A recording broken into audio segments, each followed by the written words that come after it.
girar el encuentro. Iván en tiro libre. Remata, sube el marcador. Iván Ramiro Córdoba al marco. ¡Gol! ¡Gol! ¡Gol! ¡Gol! ¡Gol! ¡Gol! ¡Gol!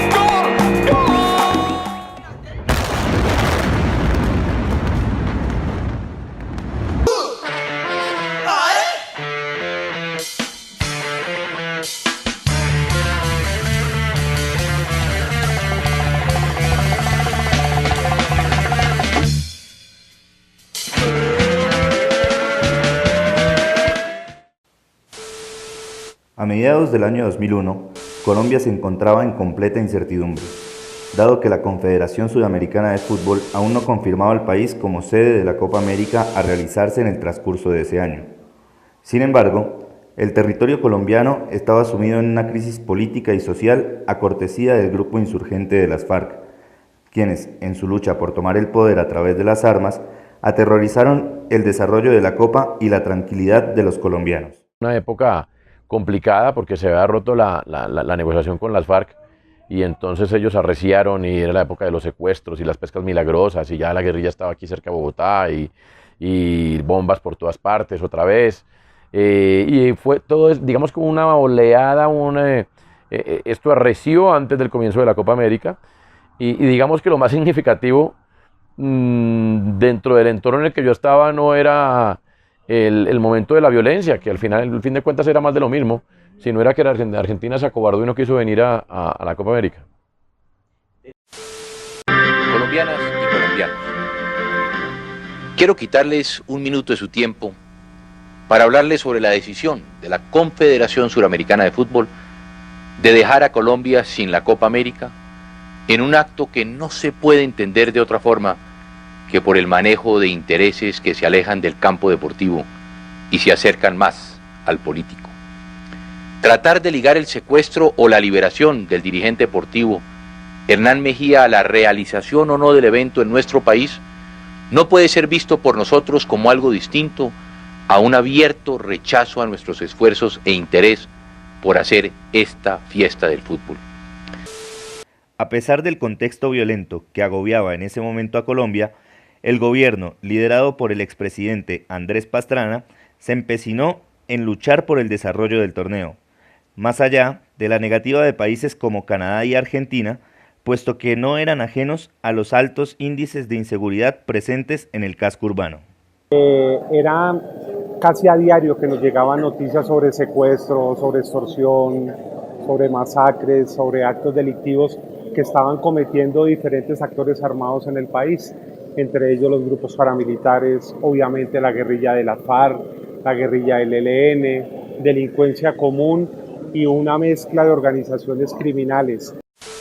Con la liberación del directivo Hernán Mejía Campuzano, se reavivó la esperanza de realizar el certamen, a pesar de las diversas especulaciones de los medios de comunicación. Además, el fútbol se veía como una práctica que no debía dejarse afectar por el matiz político. El fútbol siempre ha sido utilizado con fines políticos, pero también es cierto que tiene una serie de valores que ayudan a que la gente se reconcilie. Cuando España ganó la Copa del Mundo de 2010, en julio, a los 9 meses se reportó un pico inusitado de nacimientos de bebés. Tuvo que ver con el Mundial que ganó España. La gente se ama, la gente se quiere, la gente se une gracias al fútbol. Después los políticos lo utilizan para otras cosas y lo aprovechan para otras cosas y lo utilizan como instrumento para otras cosas. Pero el fútbol como tal, el deporte, no lo culpen, el deporte es tan bonito, el fútbol, que une a la gente. El fútbol siempre es una caricia para los problemas y para las dificultades de las personas.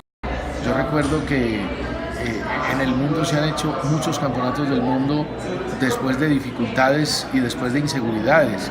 El Mundial de México se hizo después de un gran terremoto. El Mundial del 50 se hizo después de 2 guerras mundiales. Esos son temas que uno no puede interponer como prioritarios para acabar la realización de las cosas que se hacen al mar.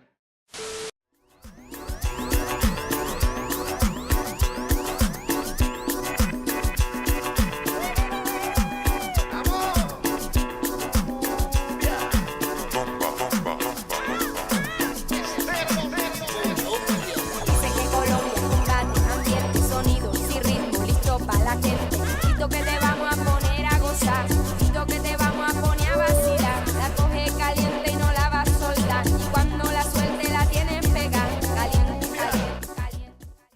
No obstante, lejos del murmullo y la algarabía que podía causar la organización de la Copa América, los grupos insurgentes continuaban con sus acciones violentas, vinculadas al conflicto armado que seguía acabando hostilmente con la vida de inocentes.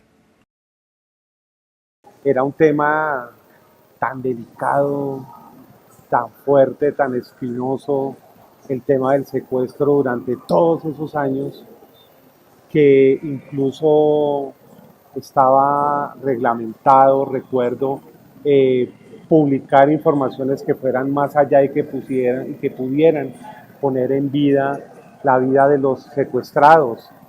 Y recuerdo que desde los medios de comunicación también se empezó a trabajar en eso. Era información muy sensible. Las familias de muchos empresarios, personas del común, le pedían a los medios que no hicieran pública esa información porque temían que el desenlace fuera fatal para sus familiares. Yo recuerdo, por ejemplo, unos familiares de un señor, un ganadero, un empresario de los Llanos Orientales, que le secuestraron a su ser querido y ellos fueron y solicitaron de manera urgente que por favor no se fuera a hacer pública esa noticia porque eso ya estaba rondando y les habían advertido que si esa información llegara a salir públicamente o que si ellos iban a las autoridades, pues el desenlace iba a ser fatal. Los amenazaron además que iban a seguir con otros familiares si eso se contaba. Entonces era muy delicada las noticias de lo que se estaba haciendo, pero ocurrieron secuestros espantosos por esa época, además de los que estaban haciendo de manera particular, como el edificio Miraflores. Eso fue una tragedia porque fue la guerrilla que se mete directamente a un edificio muy cerca de la zona de distensión. Estábamos hablando, el gobierno que estaba con las FARC en diálogos de paz y se comete esa barbaridad, ese secuestro, donde llegan al edificio y empiezan a sacar la gente, iban por el senador Lozada, ¿no? Por un senador, secuestran a su esposa Gloria Polanco, secuestran a sus dos hijos, uno de ellos menor de edad, y ellos lo que terminan contando es que esto lo hizo la columna Teófilo Forero de las FARC, la temida organización criminal, el brazo armado de ese momento de las FARC, y se los llevan. Y lo increíble es que ellos después terminan contando, después de muchos años, que se los llevaron a la zona de distensión. Las olas de violencia no dieron tregua, y con el pasar de los días la Copa América fue llegando a su ocaso, y con él, el regreso a la cruda realidad fue inminente. Más allá del título obtenido por la selección nacional, catalogado como un bálsamo de alegría para un país que se estaba acostumbrando a vivir el calvario de la guerra.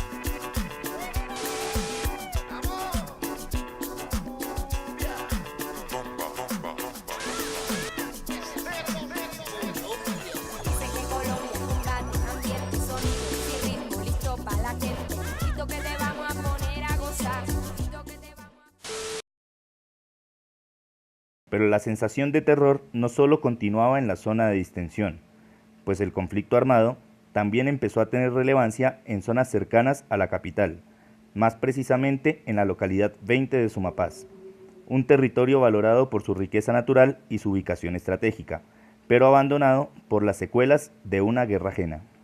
Pues todos fuimos víctimas del conflicto armado.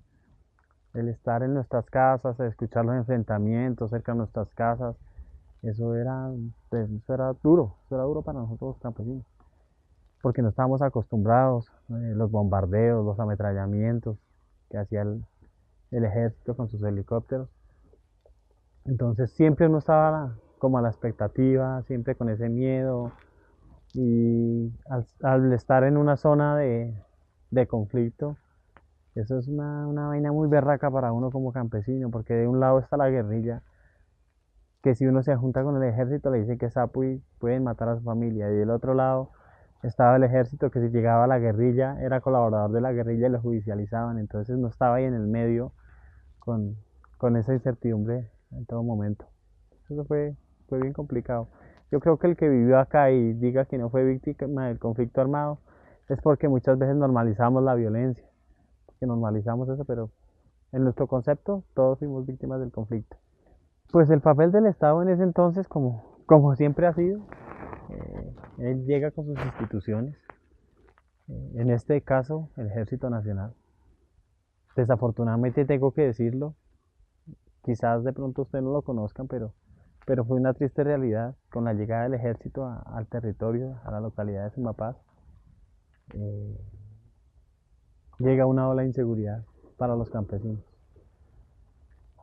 Por un lado, porque hay un confrontamiento directo con las guerrillas de las FARC que habían en ese entonces, pero por otro lado, porque todos sus campesinos son tildados de guerrilleros, independientemente de su color político o de su forma de pensar, pero fueron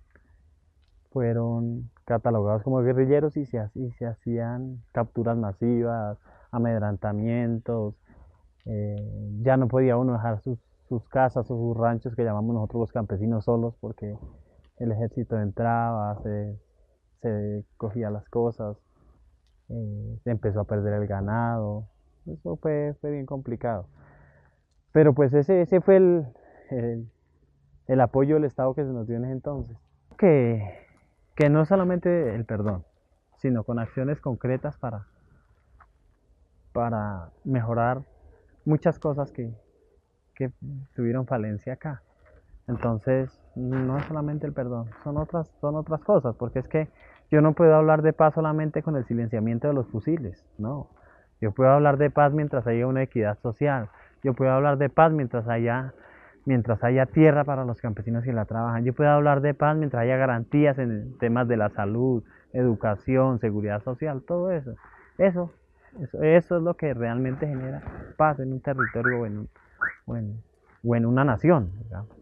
Pero si no se hace sino silenciar los fusiles y decir que vamos a perdonar, pues realmente eso, si no se garantizan esos derechos que mínimamente deberíamos tener, ese resentimiento y eso va a seguir creciendo. Entonces, yo pienso que son otras medidas adicionales al silenciamiento de las armas o de los fusiles.